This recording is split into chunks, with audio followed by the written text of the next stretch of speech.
Assalamualaikum, selamat pagi. Kembali bersama kami di Malaysia hari ini edisi 7 Disember 2023. Bertemankan kami berdua. Hari yang indah, hari yang baik untuk anda. Saksikan kami selama 1 jam ini di Malaysia hari ini. Saya Hanif Miswan. Dan saya Hazrina Kasim akan menemani anda dengan pelbagai perbincangan topik insyaAllah yang akan memberi manfaat untuk semua. Dan hari ini sebenarnya bila cerita di pagi yang indah ini, kita harapkan juga cuaca pagi ini cukup indah lah. Memudahkan setiap daripada kita untuk merencanakan apa saja aktiviti ataupun ada urusan yang nak dilakukan. Tapi apa kata kalau kita tinjaulah dulu. Setuju. Ramalan cuaca pagi ini untuk memudahkan perjalanan anda pagi ini ke mana sahaja. Betul. Di laman Malaysia, Meteorologi Malaysia di sekitar bandar utama Kuala Lumpur dilaporkan cerah. Kuching hujan pada pagi ini sekitar jam 9.10 pagi tadi sampailah 10.10 pagi. Kota Kinabalu juga cerah. Labuan juga cerah tapi jangka hujan bermula dari jam 10 pagi. Dan juga di sekitar bandar yang lain lah. Petaling Jaya kita tengok pun memang cerah lah ya pada pagi ini. Ya, insyaAllah. Dan pastinya kita dapatlah mengatur perjalanan kita dalam keadaan cuaca pagi ini yang baik-baik sahaja. Dan kita nak tinjau juga keadaan ribut petir kabarnya di Sarawak. Keadaan ribut petir yang berlaku bukan saja di Sarawak tetapi di Perak, di Manjung Perak. Manakala di bahagian Kuching, Serian, Samarahan, Sri Aman, Betong, Sarike dan Mukah di Tanjung Manis juga dikabarkan berlaku ribut petir. Jadi hati-hati, jaga keselamatan diri anda untuk pastikanlah semuanya berada dalam keadaan baik-baik sahaja. Sentiasa semak jugalah laman Sesawang Met Malaysia ini untuk mendapatkan maklumat terkini sebab setiap hari memang kami akan ingatkan sebagai permulaan hari anda untuk melakukan aktiviti ataupun kerja yang ingin dilaksanakan pada hari ini. Okey, banyak perkembangan terkini yang kita nak kongsikan dan kita memang digemparkan dengan kehilangan adik Zin Aryan yang telah pun kecoh sebelum ini di media sosial dan kita mendapat perkabaran duka dan juga memilukan dengan video yang dikongsikan ini apabila telah pun dijumpai mayat kepada Allahyarham adik Zain ini dan dikongsikan oleh penduduk yang telah pun bersama-sama dengan pihak berkuasa untuk mencari di sekitar Bukit Seri Damansara ini dan telah pun dijumpai mayat di anak sungai di kawasan yang berhampirannya. Kita nak ucapkan salam takziah kepada ahli keluarga arwah Zain Ryan dan pastinya perkabaran ini sukarlah untuk diterima kedua ibu bapanya. Kabarnya ayahnya juga sebaik saja menerima perkabaran tersebut pingsan dan pastinya ini sesuatu berita duka yang berat untuk diterima. Kita doakan baik-baik sahaja. Semoga keluarga ini dapat menerima takdir yang telah pun tersurat dan kita mengharapkanlah agar perjalanan adik Zain Ryan untuk dikebumikan pagi ini semuanya dalam keadaan lancar. Amin, kami doakannya dan itulah antara berita yang telah pun kita terima seawal pagi tadi. Dan sekarang ini kita nak kongsikan kepada anda antara perkembangan ataupun media sosial sekarang ini menjadi satu, kalau boleh kita katakan, rujukan utama jugalah. Kalau kita sebelum tidur pun memang menjadi habit ni, walaupun tak elok tapi kita tahu bahawa habitnya adalah untuk scroll media sosial terutama di laman TikTok lah sekarang ini. Dan melihat kepada pelbagai cara untuk meraih pendapatan. Bukan sekadar berniaga, bukan sekadar untuk kita buat konten, buat mendapat manfaat produk review dan sebagainya. Salah satu cara untuk mendapat pendapatan juga adalah dengan melakukan siaran secara langsung. Macam kita di kaca televisyen lah. Tapi media sosial pun ada siaran secara langsungnya, live-nya juga kan. Ini berkenaan dengan golongan ataupun pencipta kandungan yang memegang watak sebagai NPC. NPC ni sebenarnya satu terma ataupun istilah dalam terminologi permainan video. Tetapi kita tak bincangkan dari sudut permainan video tersebut. Kita nak bincangkan secara lanjutnya bab kata Hanif tadi menggunakan media sosial seperti TikTok ini untuk mereka melakonkan watak NPC. Apa sebenarnya NPC ni? Jom kami kongsikan sedikit butirannya. Panda, Kung Panda! Mantap! Mantap! Mantap! Mantap! Mantap! Mantap! Wah, banyaknya bunga ros. Romantiklah awak ni. NPC dan player karakter. Dalam permainan video, NPC ialah karakter yang tidak dikawal pemain dan berperanan sebagai watak sampingan dengan gerakan dan percakapan berulang, namun pemain boleh berinteraksi dengan mereka. Di aplikasi TikTok pula, mereka ialah pencipta kandungan yang muncul di hadapan kamera dan meniru atau melakonkan watak NPC melalui interaksi dengan penonton atau mengulangi percakapan dan pergerakan yang unik bergantung kepada hadiah yang diberi. Asal-usul trend NPC tidak begitu jelas. Ada yang mengatakan berasal dari Jepun, iaitu seorang wanita yang berpura-pura menjadi anak patung hidup, berpakaian dan solekan seperti anak patung. Shu, wanita Jepun yang popular di TikTok, menerusi video dirinya yang berpura-pura seperti anak patung hidup dengan pergerakan dan kelakuan comel. Di Malaysia, trend NPC semakin menjadi-jadi sejak beberapa bulan ini, sehingga ada yang mampu meraih ribuan ringgit setiap kali membuat siaran langsung. Kini, ada yang sudah mula mempersoalkan trend NPC ini, seolah-olah seperti pengemis di media sosial. Tetapi, adakah pembuat kandungan NPC tidak mempedulikan maruah demi rezeki atau bagaimana? Ni bola siapa ni, nak saya tendang ke? Ada yang menganggap ia sebagai satu hiburan, tetapi ada juga yang tidak dapat menerimanya kerana merasakan ia sesuatu yang sangat memenatkan dan menjengkelkan. Tetapi memang tidak dapat dinafikan pencipta kandungan ini mendapat pendapatan yang lumayan. Cuma dari segi ego, dari segi maruah diri dan juga cara mereka mempersembahkan sesuatu NPC ini, adakah sebenarnya berbaloi untuk nilai tersebut? Betul, dan sehingga digelar sebagai pengemis media sosial lah. Kalau di dunia realitinya sebegitu jugalah kan, diberikan duit kerana melakukan suatu aksi, tapi di media sosial sebegitu juga. Dan jangan tak percaya sampai dilakukan kerja seperti sepenuh masa lah, 8 jam bersiaran secara langsung, mendapat pulangan yang lumayan, dan itu mungkin antara faktor utamanya lah juga, pulangan yang lumayan sehingga boleh menepikan segala faktor yang lain. Sebab tu kita nak berbicara berkaitan dengan pengemis media sosial ini, terutama dalam NPC ini yang dilakukan oleh segelintir mereka yang berada di media sosial. Kita nak bersama dengan Dr. Rozita Wahab, Pensyarah Kanan Jabatan Psikologi Pendidikan dan Kaunseling, Fakulti Pendidikan Universiti Malaya. Selamat kembali, Doktor. Sihat, terima kasih. Sihat, Alhamdulillah. Terima kasih juga jemput saya sekali lagi. Okey, Doktor. Bercerita berkenaan dengan NPC ini. Kita melihat ia seolah-olah sudah menjadi satu trend ataupun fenomena di laman TikTok sendiri. Betul. Pastinya kita melihat daripada pelbagai sudut lah. Dari segi sudut pendapatannya yang mendatangkan rezeki yang sangat lumayan. Tetapi bagaimana pula kita nak lihat daripada sudut psikologinya berkenaan dengan mereka, pencipta kandungan dan juga yang menonton kandungan tersebut. Alright, okey. Pertama sekali, saya pun taklah berapa aktif sangat di social media, terutama di TikTok. And then bila saya buat pembacaan mendalam, tu ada kali pertama saya melihat video-video NPC. Dan mungkin betul lah kata Hanis, untuk sesetengah orang dia agak annoyed. Kita rasa annoyed kan tengok. Dan benda tu sebab diulang-ulang banyak kali. Okey. So secara kalau daripada segi psikologi je, kita boleh lihat ni adalah daripada segi, bagi saya setiap orang yang membuat konten, bukan sekadar NPC saja, semua orang yang membuat konten di social media, seharusnya dia ada boundaries. Dalam hidup kita ni pun, dalam hidup kita secara harian pun kita perlu ada boundaries, iaitu sempadan. Apa yang kita boleh buat, apa yang kita tak boleh buat. Okey. Dan daripada segi kita perlu ambil daripada segi nilai, macam contoh self control, macam mana kita kontrol diri kita, daripada self identity, macam seseorang individu pasti ada identiti tertentu, which is kita tak boleh go beyond that. Macam contohnya kita identity as a pelajar, identity as anak someone, identity as seorang orang Melayu, orang Islam, sebagai contohnya kan. So benda-benda macam ni perlu diambil kira dalam membuat konten. Benda-benda ni perlu diambil kira dan perlu dititik beratkan.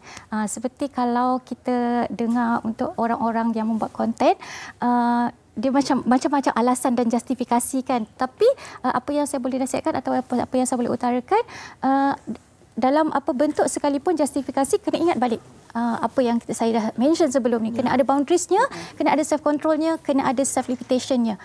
Itu dalam membuat konten. Biar konten itu bermanfaat, biar konten itu memberi faedah kepada orang lain. Okey, kita tak boleh tolak bahawa apa yang sedang dipaparkan pada ketika ini juga adalah bahawa ini trend. Ini memang kalau trend ni, siapa cepat dapat, dialah yang akan kuasai benda ni. Dan kita faham bahawa ialah dengan bagi-bagi hadiah macam ni, konsepnya adalah kita boleh tunaikan kepada duit dan juga wang ringgit nanti. Itu sebablah ramai orang yang buat macam ni dan tak kisah. Tapi cakap tentang trend ini. Dan apabila trend ini menjadi ikutan dan ramai yang buat ikutan macam ni, bukan sekadar yang buat tapi yang seronok melihat kepada trend sebegini, yang bagi hadiah apa semua. Dari sudut ialah pembinaan insan ini, psikologinya, ke mana hala tuju untuk membina generasi anak-anak Malaysia pada masa akan datang dengan trend-trend sebegini, Doktor? Okey, kalau saya rasa secara umumnya semua kita tahu trend ni adalah benda yang datang dan pergi. Trend kadang-kadang ambil masa dalam seminggu, 2 minggu untuk kekal hot ataupun hangat di social media. Kadang-kadang ambil masa berbulan-bulan kan. Dan trend NPC ni pun setahu saya memang baru masuk ke dalam Malaysia selama ni. Sebelum ni dekat luar negara mungkin dah lama tapi baru masuk ke dalam Malaysia. Okey, kalau kita nak cakap daripada segi karakter diri ataupun pembinaan sasiah dan sebagainya kan. Okey, benda ni merujuk balik kepada konten. Kalau kita buat konten, kalau konten itu bermanfaat, dia akan memberi manfaat kepada orang lain. Tapi kalau konten tak memberi manfaat, dia tidak memberi manfaat kepada orang lain. Okey, kalau daripada sudut penonton pula, bagi saya simple. Kalau kita secara majoritinya masyarakat kita merasakan perkara NPC ataupun trend NPC ini adalah sesuatu yang tidak sihat, sesuatu yang negatif, atau kita rasakan sesuatu yang tidak patut terus berkembang, kita punya kuasa besar sebagai penonton. So kita kena sekat sebab senang sahaja, tiada demand tiadalah supply. Jadi kalau cara paling mudah nak sekat adalah jangan ada penonton. Kalau kita tak boleh kontrol satu masyarakat yang besar, kita kontrol diri kita kontrol golongan ataupun masyarakat di sekeliling kita. Maksudnya no demand, no supply. Tiada penawaran, tiada juga permintaan. Tetapi mungkin dalam sekelompok yang kecil itu melihat dia sebagai satu hiburan, maka di situ juga ada permintaannya. Kami nak bawakan pemerhatian penonton MHI pagi ini untuk kita mengenali satu watak NPC di mana seorang pemuda ini dikenali sebagai Nazri Yahya. Baru berusia 22 tahun. Sudah menjana pendapatan boleh dikatakan agak lumayan dengan memegang watak NPC ini. Okey, kita nak saksikan dan perkenalkan beliau ataupun namanya @aliasnazri.butterfly. Silakan.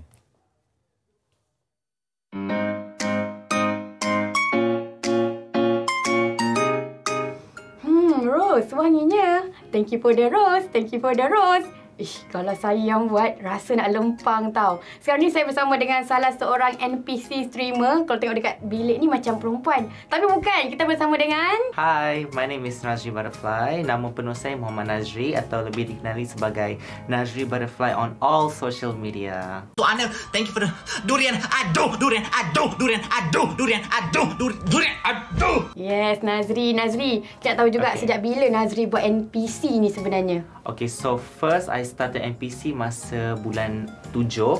Masa tu saja-saja for fun. And then bila start nampak engagement, saya consistently buat dalam seminggu, 2 minggu. And then I rasa macam, oh, this is can make money. Kenapa memilih menjadi NPC streamer? Kenapa tak buat benda lain? Because benda ni tak plan, dia unplanned tau. So bila dia unplanned, dia jadi macam exciting sebab kita tak tahu kita boleh buat benda ni and orang tengok. So bila saya dapat engagement tu, saya rasa happy. So that's why bila nak tukar konten tu rasa macam sayang sebab orang dah kenal saya sebagai NPC. Berapa sehari boleh dapat kalau buat NPC ni? Okay, dia minimum 700. Tapi kalau sehari lah. Tapi kalau betul-betul orang tengok ramai hari tu, boleh pergi ke 1000 lebih. So apa yang Nazri rasa bila buat NPC ni? Okay, growing up, I suka Barbie. So NPC ni sort of macam childhood memory lah. Sebab kita boleh jadi macam patung. Hai, saya macam tu. So I rasa happy. Sebab I tak rasa benda ni macam paksaan pun. So sambil I menjana income, I buat benda yang I suka. Because dia macam I punya hobi dah. Pernah tak rasa macam bila buat ni tak malu ke orang tengok? Orang yang malu takkan pernah berjaya. So if you want to do something, you want to reach your goals, pedulikan apa orang kata. Asalkan you tahu niat you tahu apa you nak capai, lantak orang. Benda ni bukan benda yang haram. So abaikan kata-kata orang sebab words cannot hurt you, only your perception saja. Kalau you fikir you betul pengemis, you memang pengemis lah. Tapi kalau you rasa, oh, aku boleh buat benda ni, ini adalah cara aku jana income untuk mak aku, untuk family aku. So forget what people say. Itu je lah. Alright. Kalau awak dapat duit, macam awak cakap tadi, awak boleh jana income. Tapi faedah kepada orang yang melihat, macam mana bagi awak? Okay, because my NPC ni more to comedy tau. So I feel like dia macam entertainment. So people akan bagi certain amount macam durian. I akan buat durian aduh. So people maybe rasa kelakar because numerous times mak-mak akan datang dekat I. Bila anak saya tengok NPC awak, dia akan duduk diam tengok phone. So thank you. Sometimes mak-mak PM, tolong buat NPC, tolong buat NPC. Saya nak bagi anak saya. Faham tak? Dia macam tak expect pun mak-mak akan suka. Sebab anak dia yang suka tengok. So I feel like kalau orang tak suka, it's normal. Sebab tak semua benda kita buat, orang akan suka. Kita just kena belajar terima yang memang tak ada orang akan suka kita. Tapi yang suka tu, I appreciate lah. Sebab benda ni I buat bukan atas dasar untuk for fun. No, I memang nak buat duit. Bila orang kata NPC ni pengemis atas talian, apa yang awak rasa?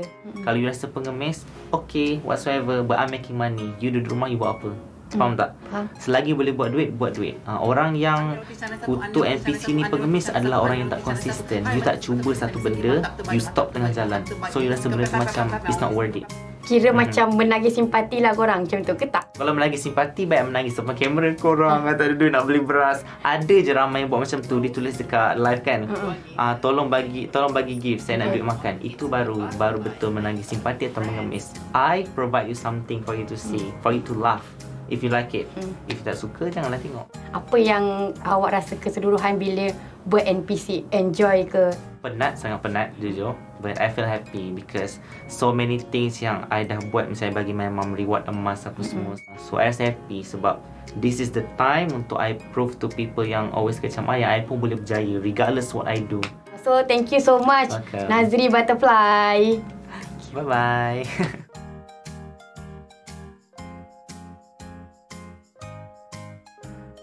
Baik, saya percaya itu mungkin boleh memberi kepada pandangan yang berbeza lah, berpecah pandangan kita tentang apa yang diutarakan oleh Nazri sebentar tadi bersama dengan wartawan kita Ashikin, dan itu kita masih lagi bersama dengan Dr. Rozita nak bercakap berkenaan dengan trend NPC ni dari sudut psikologinya apa semua, melihat kepada pencipta kandungan sebegitu daripada sudut apa yang dikatakan.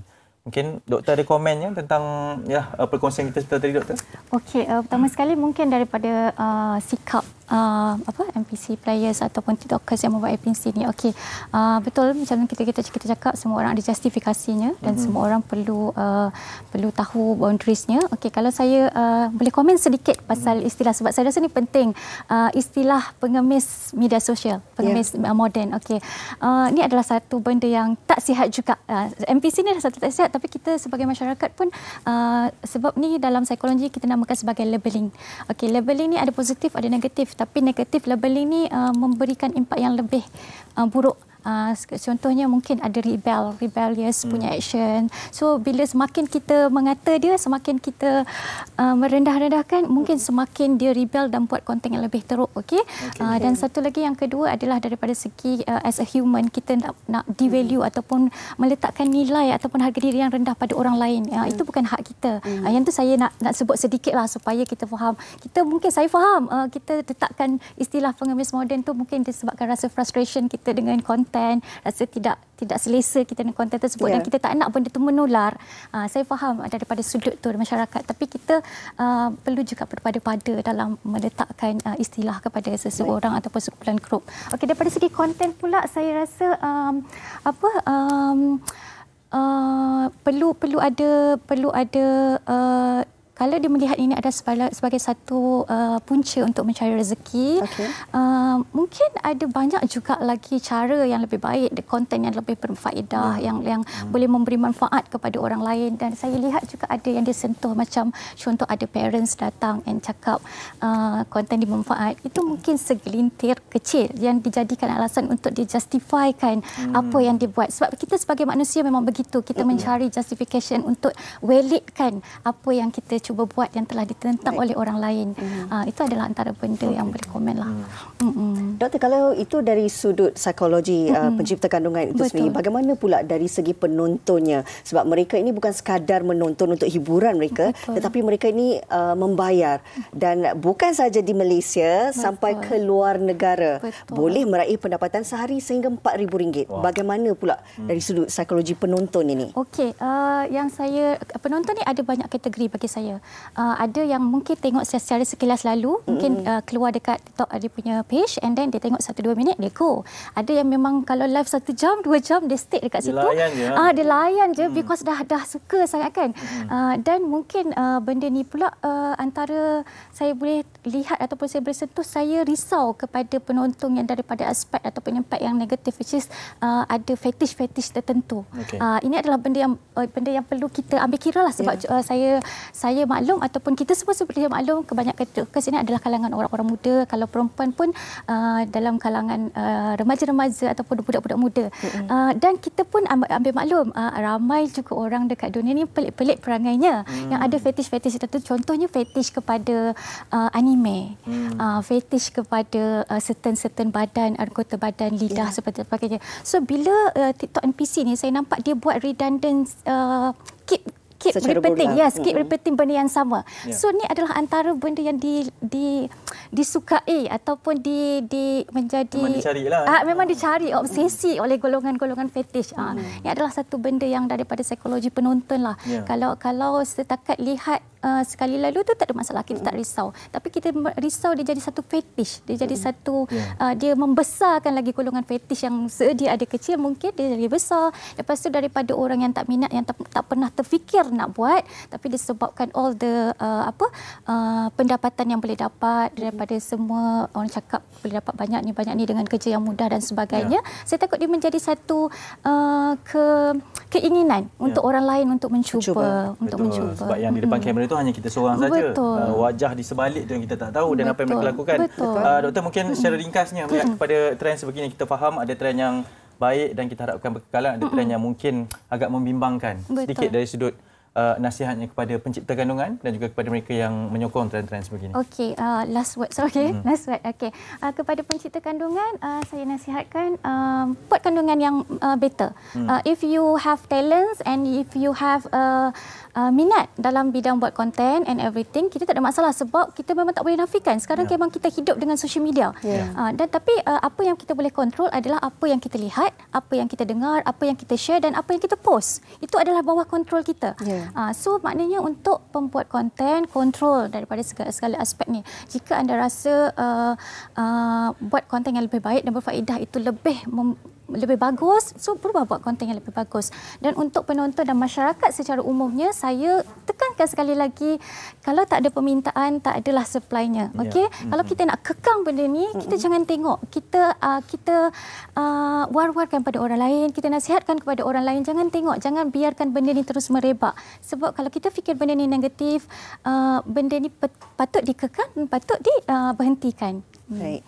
Pastinya siapa saja yang menjadi pencipta kandungan ini tidak salah untuk membuat kandungan, tetapi yang pastinya, bab kata doktor tadi, yang memberi manfaat dan juga faedah kepada penonton anda sendiri. Alright, kita nak ucap terima kasih kepada Dr. Rozita Wahab, Pensyarah Kanan Jabatan Psikologi, Pendidikan dan Kaunseling daripada Fakulti Pendidikan Universiti Malaya bersama dengan kita. Nanti kita jemput lagi doktor ya. Ya, insya-Allah. Terima kasih doktor. Okey, baik, kita nak berteriak seketika. Sebentar lagi kita nak meraihkan dan juga berbicara bersama dengan anda program setahun bersama Kerajaan Madani. Ada perkongsian susunan program yang sangat hebat untuk anda untuk kita bincangkan dekat sini. Ya. Semuanya di MHI selepas ini. Terima kasih.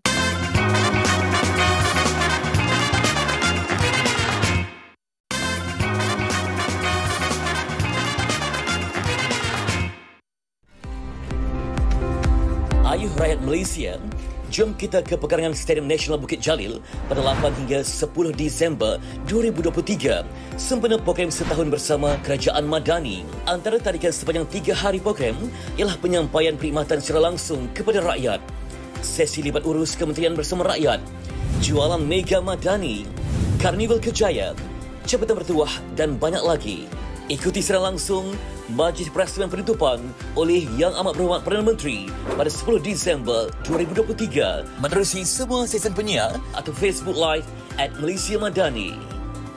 Maklumat lanjut sila layari www.malaysiamadani.gov.my. Sedar setahun kita berada di bawah pentadbiran Kerajaan Madani. Pastinya pelbagai inisiatif telah pun digerakkan untuk kesejahteraan hidup rakyat Malaysia. Okey, ini program setahun bersama Kerajaan Madani akan diadakan di pekarangan Stadium Nasional Bukit Jalil di Kuala Lumpur bermula 8 hingga 10 Disember 2023. Seperti yang anda saksikan bingkisan sebelah tadi, dan kita nak bercakap dengan lebih lanjut berkaitan dengan perkara ini, dan difahamkan Kementerian Komunikasi dan Digital KKD telah turut serta dalam program setahun bersama Kerajaan Madani ini. Bila cakap tentang KKD ini, kita tak boleh lagi daripada orang orang kuat. Tak boleh. Kita nak perkenalkan Yang Berhormat Fahmi Fadil bersama kita, Menteri Komunikasi dan juga Digital. Assalamualaikum, selamat pagi YB. Selamat pagi. Okey YB, dah 3 kali dah datang MSI ni. Alhamdulillah. Konok nampak datang MSI. Best. Rasa macam enjoy, relax dengan kawan-kawan. Alhamdulillah. Tak ada masalah. Okey, baik. Kita nak menyentuh YB pagi ini berkenaan dengan program setahun bersama Kerajaan Madani yang akan diadakan bermula esok ya. Okey, kita nak tahulah kenapa diadakan program setahun bersama Kerajaan Madani ni YB. Ya. Terima kasih. Dia ada yang beranggapan ni satu program sambutan. Dia bukan. Dia adalah, anggaplah macam 3 hari yang kita kumpulkan semua agensi, semua kementerian, pelbagai GLC untuk bersama pelanggan, bersama dengan rakyat. Ya, untuk kita peragakan, kita tunjukkan. Contoh, kita nak tahu pasal e-Madani, kita boleh datang situ tanya, ada kaunter. Kita nak tahu pasal My Digital ID, boleh. Dan kita minta MIMOS tolong uruskan. Nak tahu pasal keselamatan data peribadi dan macam mana nak melayari internet dengan selamat, boleh datang ke Reruai KKD sebagai contoh. Jadi 3 hari ini adalah memberi fokus kepada rakyat, tunjukkan beberapa pencapaian, beberapa perkara yang telah kita berjaya lakukan, tapi apa juga manfaat yang boleh kita sediakan untuk rakyat pada hari ini. Okey, dan melihat kepada pelbagai susunan atur program tersebut, kita nak bertanyakan berkenaan dengan peranan Kementerian Komunikasi dan juga Digital KKD, terutama dalam pelaksanaan program setahun bersama Kerajaan Madani ni, YB. Ya, kita sebagai lebih kurang pengurusi bersama, saya bersama dengan Tan Sri Ketua Setiausaha Negara, Tan Sri Zuki, dan kita juga terlibat dalam aspek mempromosi, mewar-warkan tentang program tersebut. Yang penting bagi saya, kita harapkan ramai yang akan dapat datang. Walaupun kita tahu acara ini bertempat di Stadium Nasional Bukit Jalil, tapi saya juga minta nanti Jabatan Penerangan di semua daerah kita akan buat mungkin satu bentuk yang simple untuk seluruh negara dan boleh dibawa untuk tunjukkan apa perkara-perkara yang telah berjaya kita capai, tapi apa manfaat yang boleh diraih oleh rakyat. Jadi fokus KKD lebih kepada mewar-warkan, mempromosikan, memberi penerangan dan penjelasan tentang setahun bersama Kerajaan Madani. Diadakan selama 3 hari berturut-turut dan pastinya ada banyak pengisian dan juga manfaat yang bakal diperoleh oleh pengunjung sendiri. Pastinya YB nak kongsikan. Ya, antara yang menarik, semestinya kita ada jualan Mega Madani, kita ada pelbagai booth. Kalau yang ada saman yang belum dijelaskan dapat diskaun 50%. Inilah masanya. Inilah masanya ya. Diskaun 50%. Lepas tu ada macam-macam lagi. Dan saya sarankan kalau yang nak datang untuk ambil pengangkutan awam, contoh boleh naik LRT, tapi kita juga ada sediakan beberapa tempat parking seperti di Meranti, di yang dulu dikenali sebagai Technology Park. Dan ada shuttle dan sebagainya, tapi yang untuk lebih memudahkan kita ambil LRT ataupun pengangkutan awam. Okey, baik. YB, ini minggu yang sangat sibuk di Bukit Jalil, terutamanya ada perlawanan akhir Piala Malaysia lah, ada hoki remaja berlangsung dekat sana, juga bersama dengan program setahun Kerajaan Madani ni. Tarikan utamanya, kalau orang yang nak datang ni, apa yang boleh dikongsikan, YB? Ya, saya sebut tadi pasal beberapa kaunter. Jadi saya rasa kaunter ni antara yang akan menarik ramai untuk hadir. Kita juga ada macam cabutan bertuah dan juga macam-macam acara yang lain. Tapi saya harap yang datang juga akan dapat, kita ada Karnival Kerjaya sebagai contoh. Jadi yang nak cari kerja boleh datang untuk dapatkan maklumat, dan kalau rezeki ada boleh dapat kerja kan. Jadi gunakan peluang ini. Mana tahu kan boleh dapat jadi host dekat MHI ke. InsyaAllah. Mana ada kaunter ke? Tak ada. Kena buka kaunter ni. Kena buka ni. Kena buat uji bakat. Sempat ke YB? Uji bakat dekat sana. Okey, kita juga nak tahulah di Reruai KKD sendiri, apa agaknya keistimewaan ataupun tarikan yang boleh pengunjung perolehi sebaik saja melangkah ke Reruai tersebut? Kita KKD, antara perkara yang kita fokuskan sekarang ialah ekonomi digital. Kita lihat sektor ini, ekonomi digital, memainkan peranan yang sangat penting, terutama untuk masa depan pertumbuhan ekonomi dalam negara kita. Jadi KKD menjadi, sebab nama pun ada perkataan digital dalam nama kementerian. Kita akan fokus kepada ekonomi digital, khusus kepada apa yang disebut sebagai literasi digital.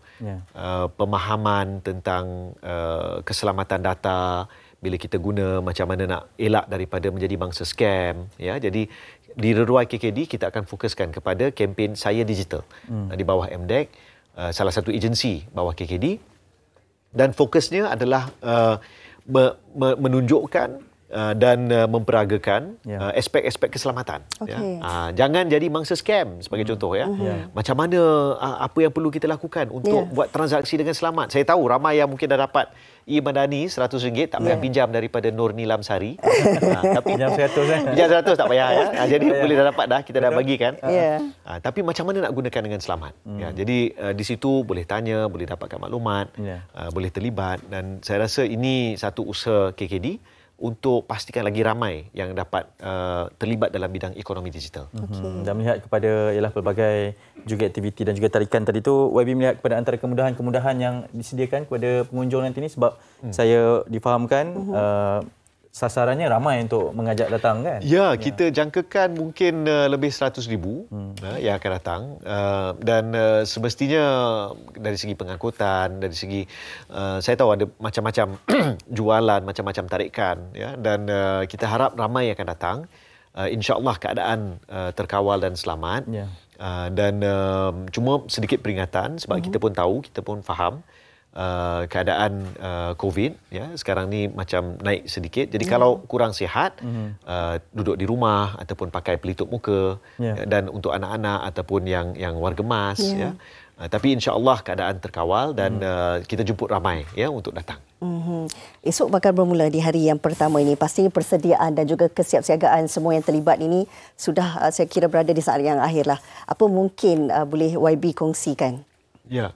Saya belum lagi lawat tapak. Saya akan ke sana esok sebenarnya untuk hari pertama. Tapi saya difahamkan semua. Saya tengok TikTok Datuk Seri Tengku Zafrul contohnya. Dia pun dah pergi lawat. Ya. Dia pun pergi tengok. Jadi saya nampak macam cantik. Semua dah tersedia. Dan kita jangkakan suasananya meriah. Dan masa yang sama kita harap kita dah bincang dengan pihak PDRM, dengan pasukan rela, keadaan trafik tu akan terkawal.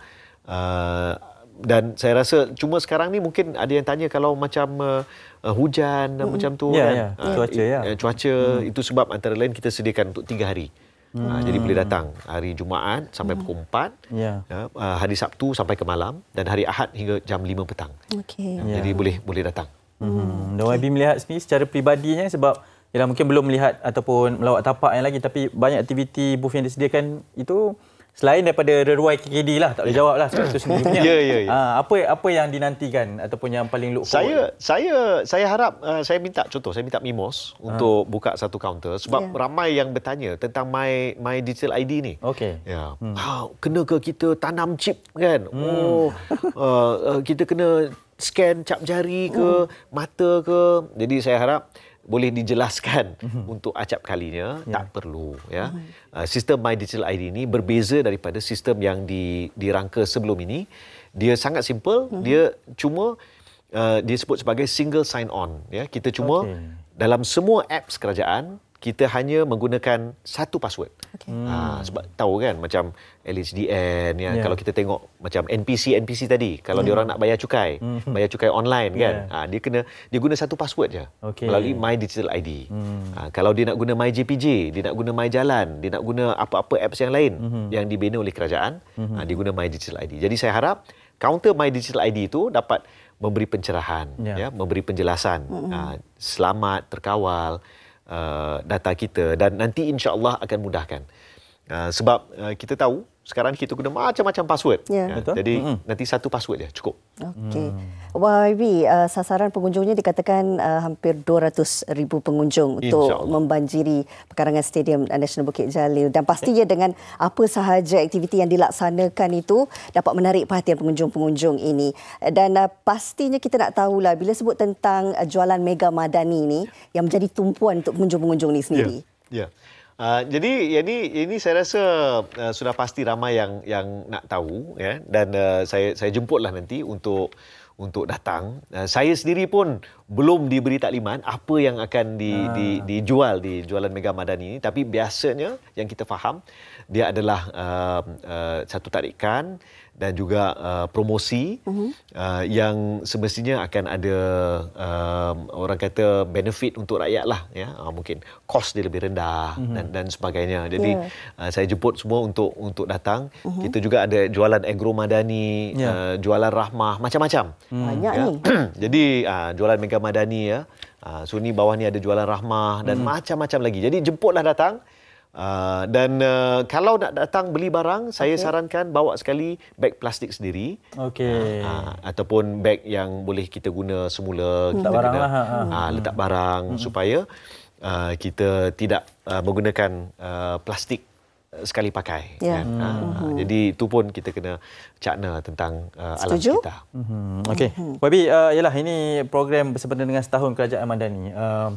Saya nak melihat kepada mungkin pandangan YB sendiri. Setahun ini penuh dengan warna-warni, mencabar untuk menajui KKD? Ya, semalam di KKD kita ada buat satu majlis setahun. Ya, saya berkhidmat di situ.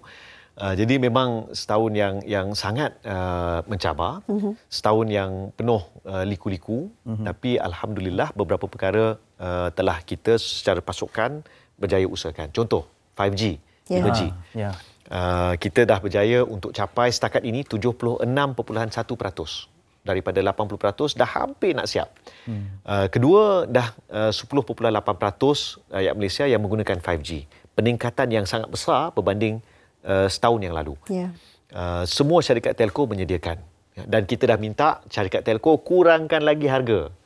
Suka tak suka, ikut arahan menteri. Jadi, diorang dengar, okey, dah mula sediakan package kan. Tapi lebih dari itu, saya lihat setahun ini, dia adalah setahun yang sangat penting untuk Kerajaan Perpaduan, Kerajaan Madani. Kerana antara lain, kita dah berjaya untuk buktikan dengan kestabilan politik, tidak berlaku apa-apa yang menggugat keadaan politik negara.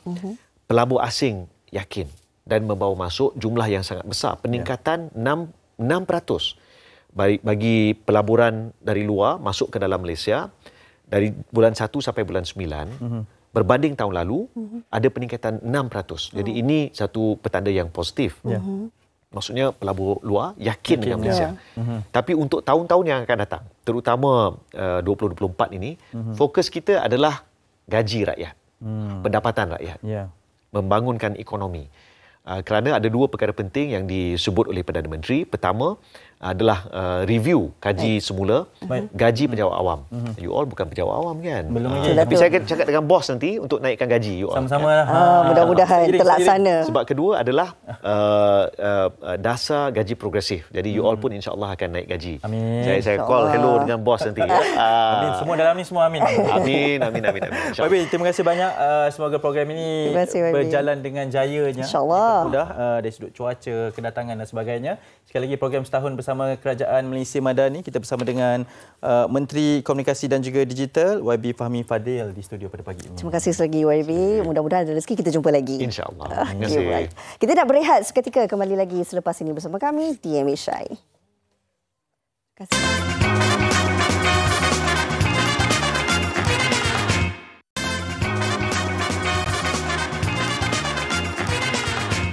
Kembali bersama kami di Malaysia hari ini. Kita nak teruskan perkongsian. Ini berkaitan dengan dana wakaf pembangunan Surau Al-Muhajirin Kajang Utama. Dan untuk itu kita bersama dengan dua orang tetamu untuk berbicara berkenaan dengan dana yang diperlukan ini. Saya nak perkenalkan Encik Rosli Muhammad Yunus, Pengurusi Surau Al-Muhajirin Kajang Utama Selangor. Assalamualaikum, selamat pagi Encik Rosli. Assalamualaikum warahmatullahi wabarakatuh. Dan di sebelahnya adalah Ustaz Nazri Nasir, Jurucakap Pembangunan Surau Al-Muhajirin Kajang Utama Selangor. Assalamualaikum Ustaz. Waalaikumsalam warahmatullahi wabarakatuh. Alhamdulillah. Sihat ya? Alhamdulillah. Mungkin boleh mulakan dengan perkongsian pembangunan Surau Al-Muhajirin Kajang Utama dan juga hala tuju bagi surau ini Ustaz. Bismillahirrahmanirrahim. Assalamualaikum warahmatullahi wabarakatuh.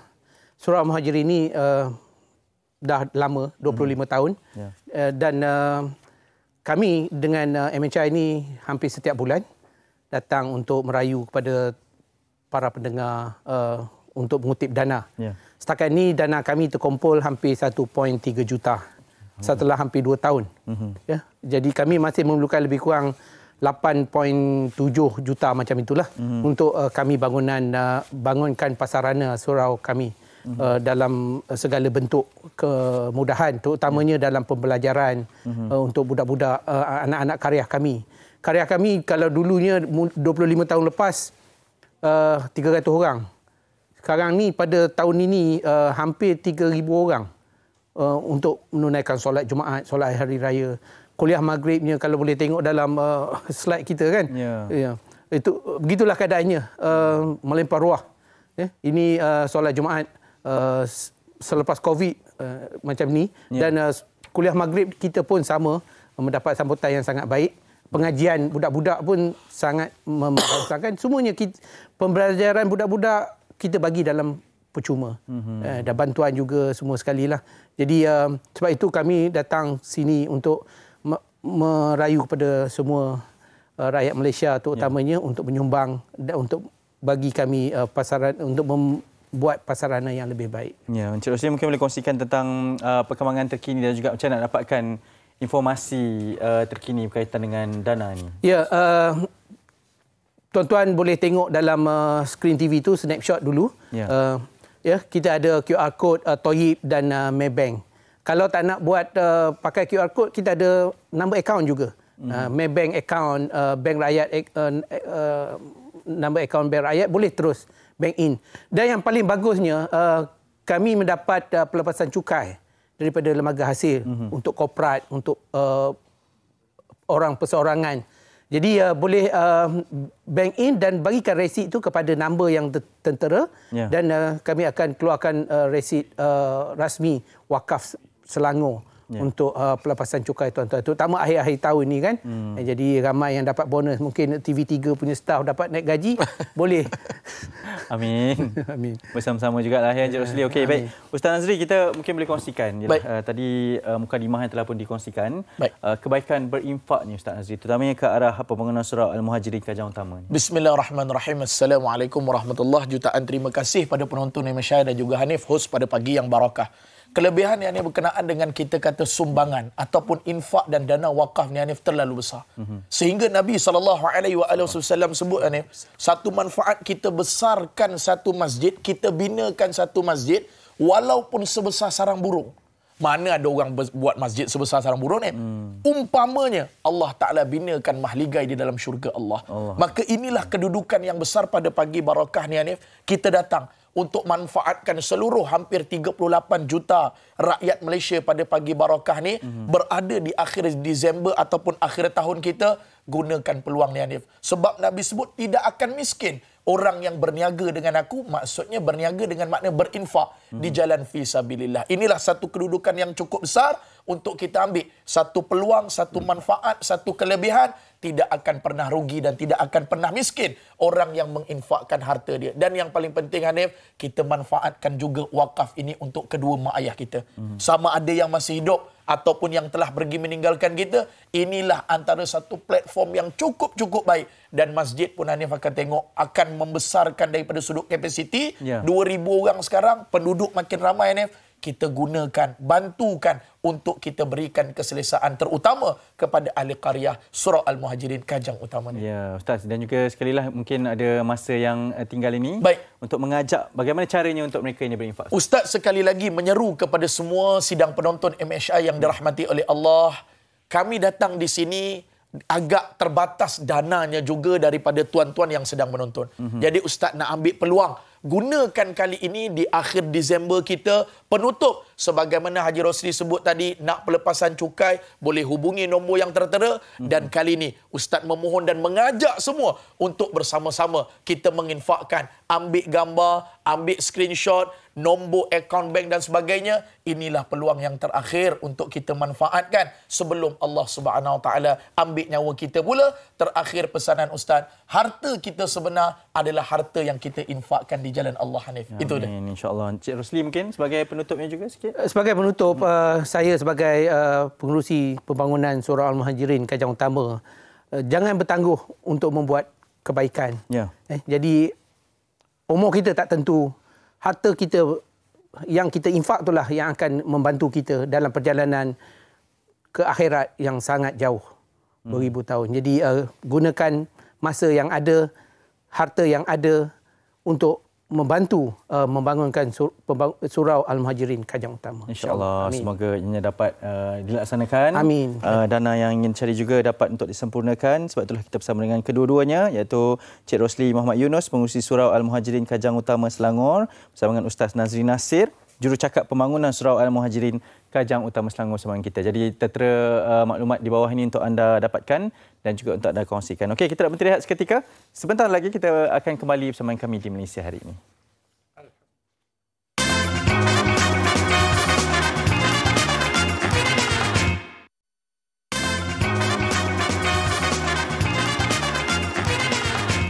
Kembali lagi bersama kami di MSI pagi ini, kita nak kongsikan rangkuman berita dunia. Ada dua berita yang kita nak sampaikan. Israel kembali menyerang Palestin dan korban letupan gunung berapi Merapi di Indonesia. Kita saksikan.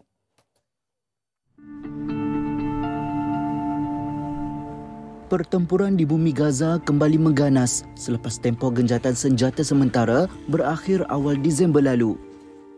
Selepas beberapa siri serangan udara dilancarkan secara besar-besaran, rejim Zionis mengerahkan kereta kebal dan tentera ke selatan termasuk bandar kedua terbesar Khan Yunis menyebabkan ratusan ribu penduduk kehilangan tempat tinggal.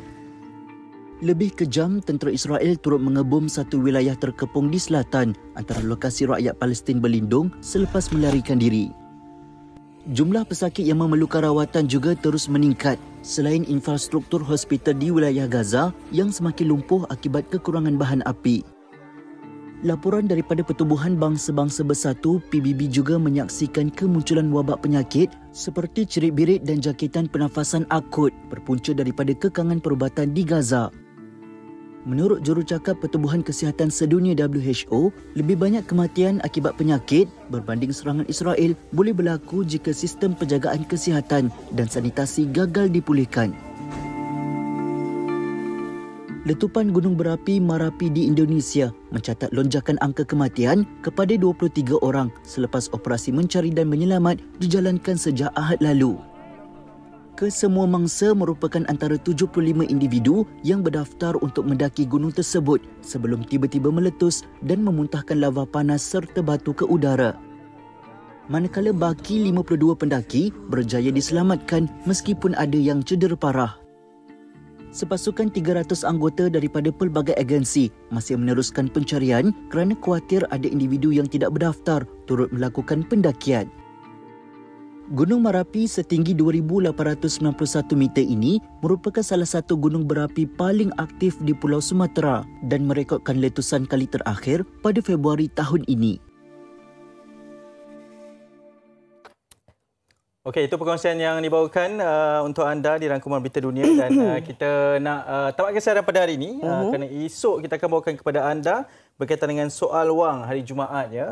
Ada berkaitan dengan shilling 1 sen. Adakah masih lagi bernilai? Simpan lagi tak shilling 1 sen? Saya rasa adalah 2-3 keping shilling. Tetapi kita memang tak guna. Cuma awak perasan tak, kadang-kadang kalau kita ke pasar raya ada nilai barangan 99 sen, RM1.99. Betul? Ada nilainya lagi. Ya, betul. Dan itu saya percayalah mungkin boleh membawa kepada satu perbincangan. Sebab akan ada orang yang memang betul-betul ada duit shilling ni yang akan bawa dan yalah gunakan ketika transaksi jual beli ini dan sebab itulah kita nak kongsikan kepada anda berkaitan dengan soal wang esok.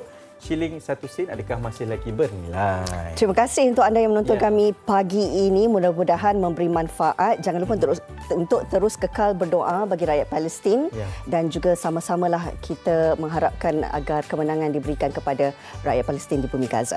Amin. Okey, kita jumpa lagi anda di Malaysia hari ini. Assalamualaikum. Jumpa lagi. Bye.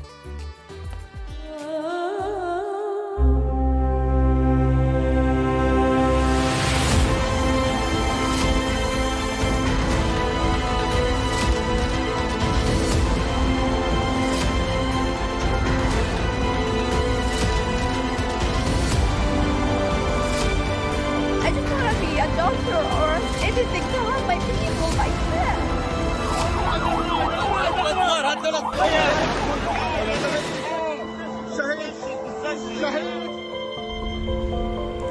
There were a lot of bombings around us. One of them was about 150 meters from my house.